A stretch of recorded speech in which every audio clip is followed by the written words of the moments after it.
আমার ইসমাইলের একটা পশমের ক্ষতিও যেন তোমার দ্বারা না হয়। আল্লাহর হুকুমে ছুরি কোনো কার্যকারিতা করে না, একটা পশমও কাটে না। ইব্রাহিম নবী এবার পাথরের উপরে আঘাত করলেন, ছুরি দিয়া পাথরটা আলাদা হয়ে গেল। ইসমাইলের ডাক দিয়ে কয়, বাবা এইবার ফাইনাল রেডি হও, তোমার জবাই করার সময় রক্ত আমার হাতে না লাগা পর্যন্ত ছুরি চালাইতেই থাকবো, না হয় আমি ছুরি চালানো বন্ধ করব না। এবার ইসমাইলকে শেষবারের মতো শোয়াইয়া ছুরি যখন চালাবে, রক্ত হাতে না লাগা পর্যন্ত ছুরি চালানো বন্ধ করবে না বলিয়া ইব্রাহিম নবী নিয়ত করে ফেললেন। ইসমাইলকে শোয়াইয়া দিলেন, আর যখন ছুরি চালাবে আল্লাহ পাক রব্বুল আলামিনের কুদরতি অন্তরে এত মায়া, জিবরাইলের ডাক দিয়ে কয়, জিবরাইল আমার ইব্রাহিমের ওয়াদা, এমন ত্যাগ আর নিয়ত যে রক্ত না লাগা পর্যন্ত ছুরি চালানো বন্ধ করবে না। আমি তো ইসমাইলের জবাই চাই না, আমি চাই আমার হুকুমের জন্য কতটুকু তারা ত্যাগ স্বীকার করলো। আমার মোহাব্বতের পরীক্ষা চাইছি, আমি ইসমাইলের জবাই চাই নাই। আমার হুকুম মতো প্রশ্ন ছাড়া যখন তারা দুজনে রেডি হয়ে গেল, আমার পরীক্ষা হয়ে গেছে, আর লাগবে না। ইসমাইলের জবাই করার আগে, ছুরির নিচে দেওয়ার আগে জান্নাতি একটা দুম্বা নিয়ে যাও, ইসমাইলের সরাইয়া জান্নাতি দুম্বাটা যখন ছুরির নিচে দিয়া দাও। ইব্রাহিম নবী ছুরি চালায়, জিব্রাইল আমিন দুম্বা নিয়ে রওনা। দেখতেছে আমি যাইতে না যাইতেই মনে হয় ছুরির নিচে ইসমাইল জবাই হয়ে যাবে। জিব্রাইল আমিন আসমান থেকে একটা আওয়াজ দিছে, আল্লাহু আকবার, আল্লাহু আকবার। ইব্রাহিম নবী তাকাইছেন, তিনিও ডাক দিছেন, আল্লাহু আকবার, আল্লাহু আকবার। এইবার ইসমাইল আওয়াজ দিলেন, লা ইলাহা ইল্লাল্লাহ।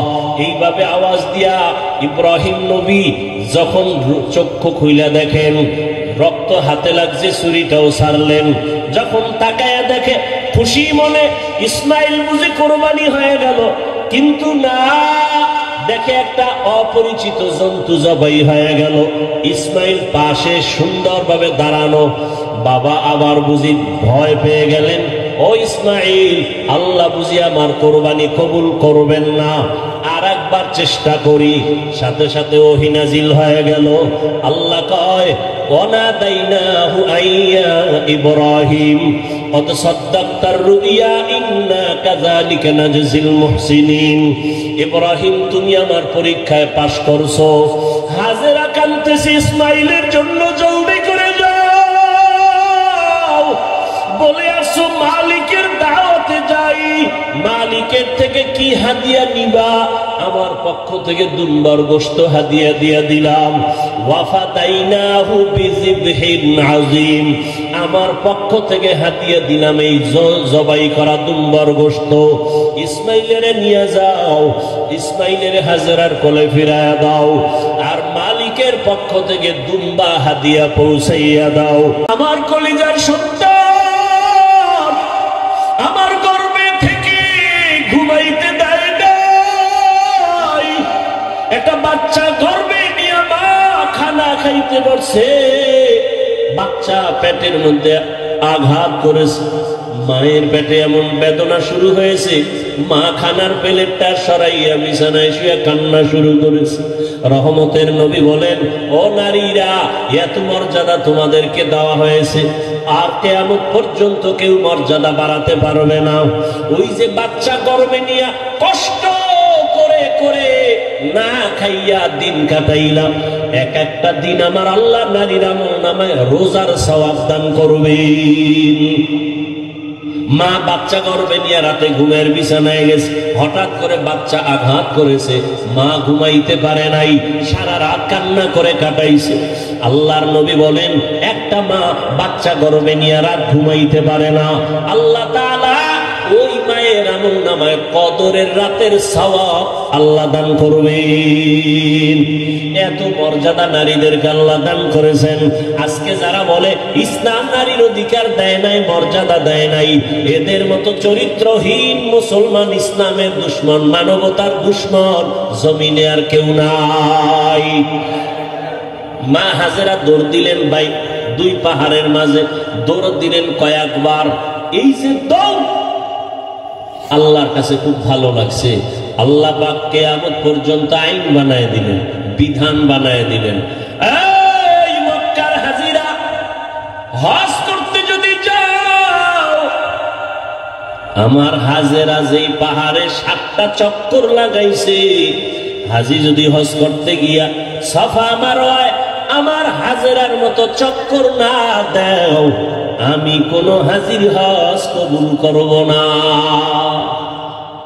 নবীজি বাইতুল্লাহ তাওয়াফ কইরা যখন চক্কর দিতে গেছে সাফা মারওয়ায়, নবী শেষ বয়সে হজের সময় খুব কষ্ট লাগছে, আল্লাহর কাছে কয় মনে মনে, ও আল্লাহ, তুমি আমারে, হাজেরা দৌড় দিছে, যদি মায়ে দৌড়টা না দিত আমাকে কষ্ট লাগতো নি। আল্লাহ পাক জানায় দিলেন, নবী আমার কাছে ভালো লাগছে হাজেরার দৌড়, শুধু আপনি না, কিয়ামত পর্যন্ত যত মানুষ আসবে বাইতুল্লাহ হজে আসবে, এই সাফা মারওয়ায় যদি দৌড় না দেয় একজন আর হজ কবুল করা হবে না।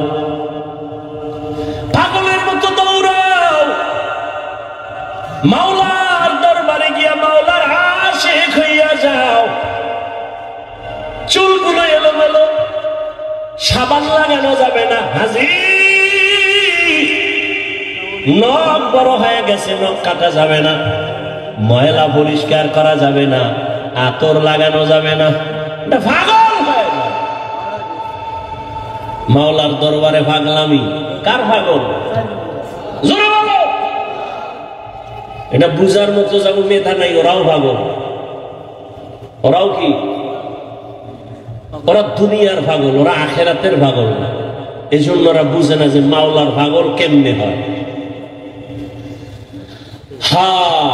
ওখানে গিয়া পাগলামি, মাওলা পাকের মুহাব্বতের আশিক, আশিক মাশুক কি চায় সেইটাই দেওয়ার জন্য পাগল। প্রেমিকা আমার কাছে কি চায়, প্রেমিকটা খুশি রাখার জন্য তাই করে। বন্ধু কোন রঙের জামা পরে, আমার ওই জামা লাগবে, তো বন্ধুর মোহাব্বত আরো বাড়বে। টুপি মাথায় দেওয়া যাবে না, গেঞ্জি গায়ে রাখা যাবে না, সাদা কাপড় মরার আগে মরণের কাপড় পেঁচাও। এইবার সবার এক আওয়াজ, কে ফকির, কে ধনী, কে শিক্ষিত, কে অশিক্ষিত, সবার এক পোশাক, এক আওয়াজ, সব এক দরবারের ভিক্ষু, সবার আওয়াজ এক, লাব্বাইক আল্লাহুম্মা লাব্বাইক, লাব্বাইক লা শারীকা লাকা লাব্বাইক, ইন্নাল হামদা ওয়ান নি'মাতা লাকা ওয়াল মুলক লা শারীকা লাক। আপনাদের কষ্ট হয় মনে হয়? আর একটু সামনে যাব, শেষ করে দিই কথাগুলো। ভাইয়েরা আমার, উঠা বসা করলেন মোনাজাত দিয়ে দেন। আমি এটা পারবো না, কারণ কষ্ট, আপনি যদি আমাকে মূল্যায়ন না করেন আমার দরকার কি বয়ান করা? ভাইরা আমার, মা হাজেরা দৌড়াচ্ছেন আর চোখের পানিগুলো পড়তেছে। ওদিকে ইসমাইল বাচ্চাও কান্না করে। বাচ্চা কান্না করলে দেখবেন ওদের পা গুলো লাফায়নি, দেখছেন আপ ডাউন করে, তো বাচ্চার পা লাফাচ্ছে। হঠাৎ করে পানির ফোয়ারা শুরু হয়ে গেছে। মা হাজেরা পানি দেখে একটা দৌড়াইয়া গিয়া পানিটারে আটকানোর জন্য, পারে না মহিলা মানুষ, খুব খুশি, তার ইব্রানি ভাষায় একটা আওয়াজ দিলেন। দেখছেন নি মাওলার কুদরত, কি দিলেন? পানিকে বললেন জাম জাম, থাম থাম। আল্লাহর কাছে এই শব্দটাও কবুল হয়ে গেছে। কিয়ামত পর্যন্ত এই পানিকে কি পানি বলে? শব্দটা কার? এইমাত্র বলছি, শেষ। মা হাজেরার জবানের আওয়াজ, জাম জাম, থাম থাম। পৃথিবীর বিশুদ্ধ পানি। সাহাবাদের মধ্য থেকে কেউ নবীকে জিজ্ঞাসা করলেন, ইয়া রাসূলুল্লাহ, এই জমজম কূপের পানির তলা কই?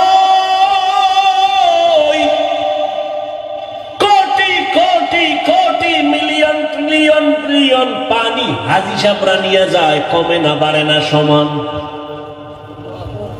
নবী কয় এই জমজম পানির কূপের তলা হলো হাউজে কাউসারের সাথে।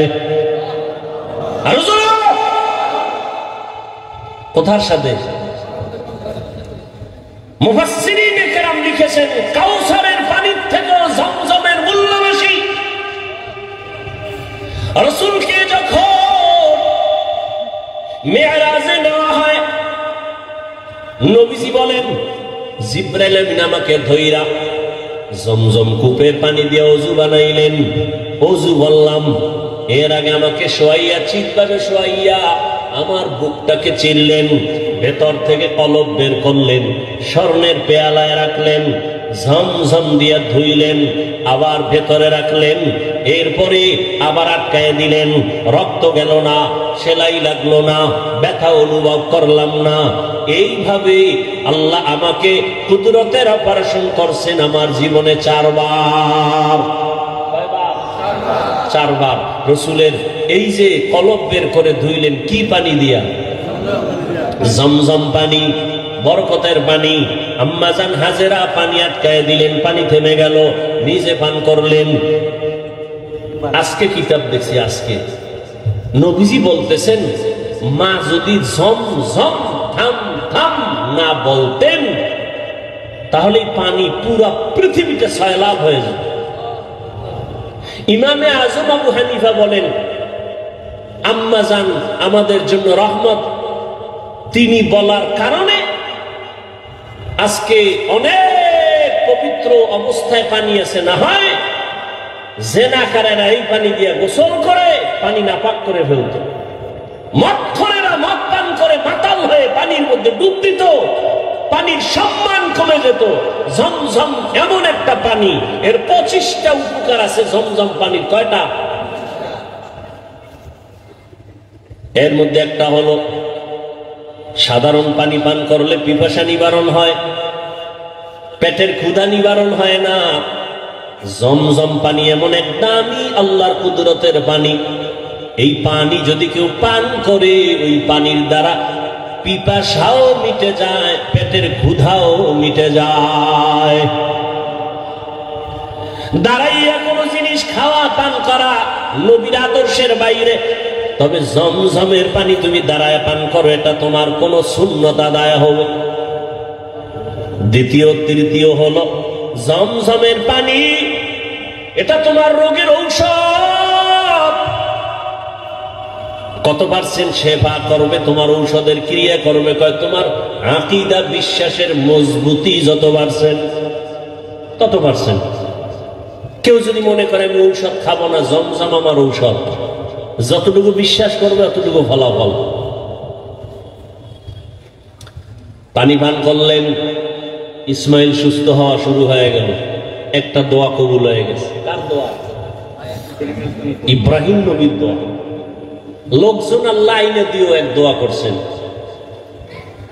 ব্যবসায়ীরা যাচ্ছে এলাকা দিয়ে, পানির প্রয়োজন, খুঁজতে খুঁজতে এই জমজমের কাছে হাজির। মালিককে? মহিলা, বাচ্চাওয়ালা। আমাকে একটু পানি দিবেন নি? মা হাজারা বলে দিব, বেশি দিব, যত লাগে তত নেন, শর্ত এখানে বাড়িঘর করেন, চাষাবাদ করেন, থাকেন। আবাদ শুরু হয়ে গেল।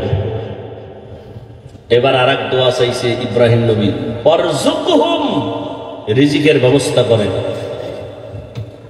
আল্লাহ পাক রব্বুল আলামিন জিবরাইলের মাধ্যমে তায়েফের জমিনে কুদরতে আল্লাহ এক ফলের বাগান এনে দিলেন, যেই বাগানে 12 মাস ফল হবে, ফল হবে 12 মাস। আল্লাহ রিজিকের ব্যবস্থা করে দিলেন, মানুষজন বসবাস শুরু হয়ে গেল। এখন আর ওয়ানাবাদী এলাকা আবাদী হয়ে গেল, মানুষজনের অভাব নাই। কত আনন্দে জীবন যাপন করে ইসমাইল বড় হতে হতে হতে হতে 6 বছর প্লাস হচ্ছে। ইব্রাহিম নবী এর মধ্যে একদিনও আর আসেন নাই। আল্লাহর পরীক্ষা দ্বিতীয়টা এবার আবার শুরু, কোরবানির। ওদিকে ঢুকবো। ইব্রাহিম নবী 6 বছরে আর আসেন নাই। ছেলে কেমন, কি মায়া, আল্লাহর পরীক্ষা কত কঠিন। ইব্রাহিম নবী এই জিলহজ মাস 8 তারিখ 9 তারিখ 10 তারিখ স্বপ্ন দেখা শুরু করলেন, তোমার কলিজার আপন জবাই করো আমার পথে আমার নামে। ভাবলেন, নাম তো কয় নাই কারে, 100 উট জবাই করলেন। দ্বিতীয় রাতে আবার স্বপ্ন দেখেন, হয় না, তোমার মহব্বতের জিনিস জবাই করো, আবার 100 উট জবাই করলেন। ফাইনালে নবী তো বুঝতে পেরেছেন আমার জীবনের কলিজার আপন আমার ইসমাইল ছাড়া আর কেউ না। আল্লাহর হুকুম হয়ে গেছে, ইসমাইলকে জবাই করার জন্য বাবা এবার রেডি হয়ে গেলেন। একটা ছুরি আর একটা রশি গোপনে নিয়ে রওনা হলেন মক্কা নগরীতে ইসমাইলকে জবাই করার জন্য। কারো কাছে কিছু বলা যাবে না। এলাকায় গিয়া দেখে সেই এলাকা তো এখন আবাদি, সুন্দর বাড়িঘর, মানুষজন, মাঠে বাচ্চারা খেলতেছে। একটা ডাক দিয়ে কর, এই এনি ইসমাইল আছে, ইসমাইল। বাচ্চারা কয়, ইসমাইলকে বুঝলাম না। একজনে কয়, হ্যাঁ আমি চিনি। ইসমাইল কোথায়? ওরা বাড়ি আছে, লিখা আছে। ও সবাই বড় বড় ঘর, কিন্তু ইসমাইল যেই ঘরে থাকে একটা ছোট ঝুপড়ির মতো। ইব্রাহিম নবী যত কদম বাড়ায় কলিজাটা কেমন যেন ফেটে যাইতেছে, মায়া আর মায়া চুম্বকের মতো। আমার কলিজার আপন এত আদরের সন্তানের এতদিন আমি পাই নাই। যত সামনে যায় তত ইব্রাহিমের কলিজাটা দুর্বল হয়ে যায়। ঘরের দরজায় ইসমাইলের পাইয়া ডাক দিছে, বাবা আসো। কিন্তু ইসমাইল চিনে নাই লোকটাকে। ঘরের মধ্যে দৌড় দিছে, আল্লাহর নবী সালাম দিলেন, আসসালামু আলাইকা ইয়া আহলাল বাইত। ঘরের মধ্যে ঢুকে যখন হাজেরা দেখলো, সালাম নিয়ে কান্না শুরু করলো, চোখের পানি, হৃদয় হৃদয় ভাঙ্গা কান্না। ইসমাইলের মা কয়, চিনোনি বাবা? এই তোর বাবা ইব্রাহিম। বাবার কাছে যাও, দূরে থাকিও না। মালিকের কঠিন পরীক্ষার ইসমাইল, এই তোর বাবা নবী ইব্রাহিম। বাবা সন্তানের পাইয়া বুকে জড়াইয়া কান্নার আওয়াজ, এমন মায়ার কান্না শুরু হয়ে গেল। নবী আবার চিন্তা করলেন, না জানি আবার মায়ার কারণে পরীক্ষায় ফেল করি।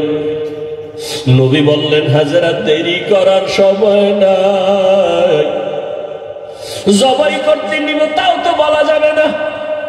নবী কৌশল করে বললেন, ও হাজেরা, ইসমাইলের সুন্দর করে সাজাইয়া দাও, মালিকের দাওয়াতে যাব। মা হাজেরা তো ভাবছেন দুনিয়ার কোন মালিক দাওয়াত দিছে সেখানে যাবে। মা হাজেরা বুঝতে পারেন নাই যে আসল মালিক দাওয়াত দিয়েছে। মা হাজেরা এতটুকু বুঝা দুনিয়ার মালিকের দাওয়াতে যাবে, বাবার সাথে যাবে। মা বড় আনন্দিত হইয়া ইসমাইলের এমন সুন্দর করে সাজায় দিলেন। এবার ইসমাইলের নিয়ে বাবা রওয়ানা।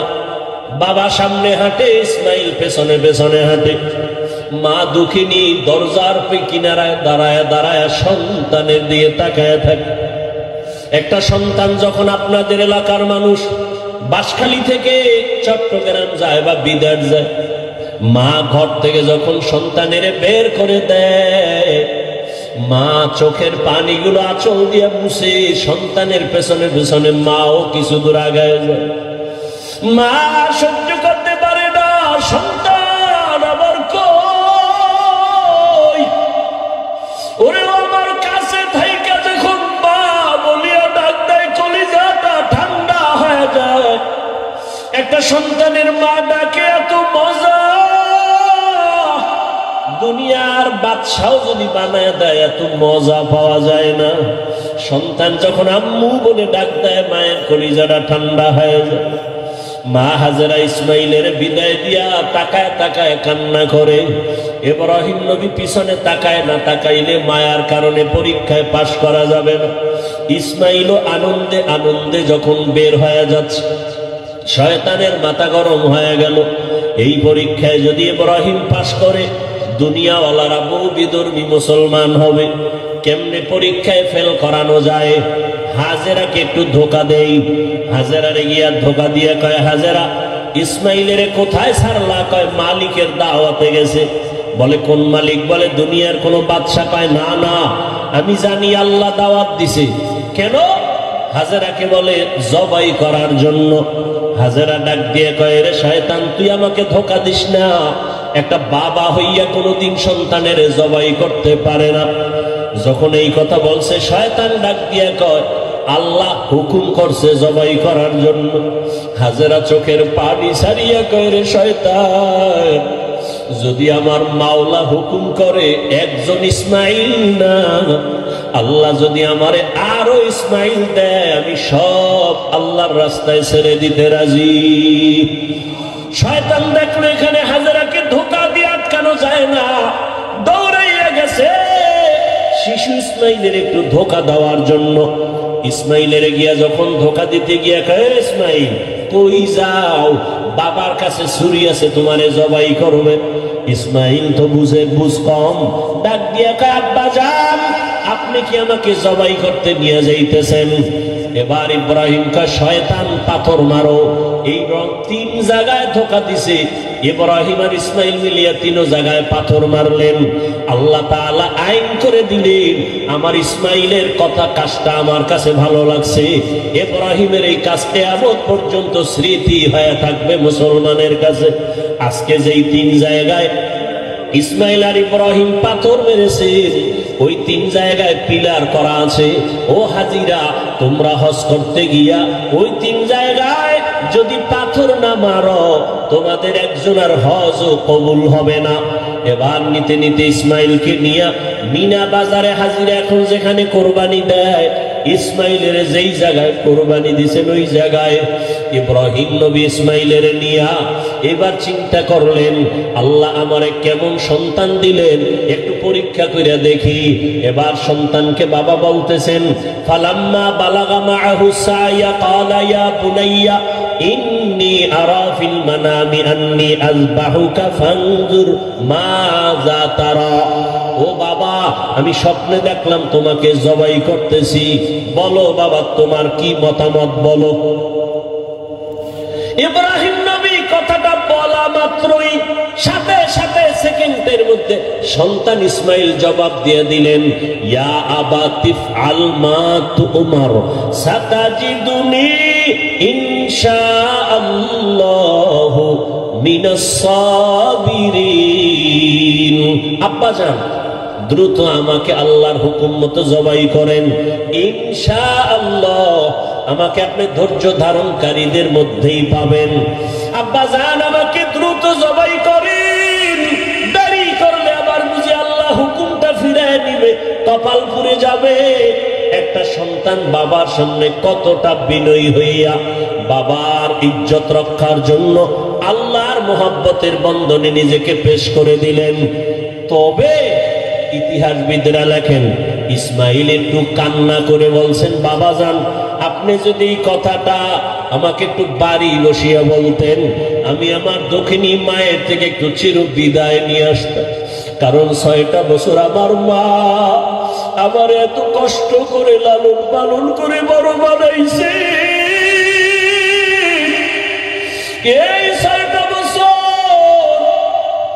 পানি নাই, খানা নাই, আপনি ওইসা দেখেন নাই। আমার মা আমার মুখে জিহ্বা দিয়ে আমার পেটের ক্ষুধা নিবারণ করেছে। আমার মা পাগলের মতো দৌড়াদৌড়ি করেছে। ও আব্বা জান, বাড়ির মধ্যে বসে যদি বলতেন আমি একটু মায়ের থেকে বিদায় নিয়ে আসতাম, পারি নাই, দুঃখ নাই বাবা, আমাকে এখানে জবাই করিয়া আমার রক্তমাখা পোশাকটা মায়ের কাছে নিয়ে যাবেন। আম্মা জান আমাকে না দেখে যদি বলে আমার ইসমাইল কই, আপনি আব্বা রাগ করে আমার মাকে কিছু বলবেন না, আমার আব্বাজানকে একটু সান্ত্বনা দিয়া বলবেন ইসমাইল সালাম জানাইছে, আল্লাহ যদি কবুল করে হাসরের ময়দানে মোলাকাত হয়ে যাবে। আব্বাজান আর আপনার কাছে দাবি, আমাকে জবাই করার আগে আপনি আমার হাত পাও রশি দিয়ে বাঁধেন, কারণ জবাই করতে গিয়া আমার হাতে পায়ে নাড়াচাড়া যদি আপনার শরীরে লাগে বেয়াদবি হবে, আল্লাহ বেজার হয়ে যাবে। আব্বাজান আপনি কাপড় দিয়ে আপনার চক্ষু দুইটা বেঁধে নেন, কারণ জবাই করার সময় ছুরি চালানোর সময় আমার চেহারায় যদি আপনার নজর লাগে মায়ার কারণে আপনি জবাই করতে পারবেন না, আল্লাহ বেজার হয়ে যাবে। আব্বাজান আমি শুয়া পড়লাম, তাড়াতাড়ি আমার গলায় ছুরি চালান। ইব্রাহিম নবী ইসমাইলের শোয়াইয়া যখন ছুরিটা চালাইতে চায়, আমার মাওলার কুদরতি অন্তরে এত মায়া,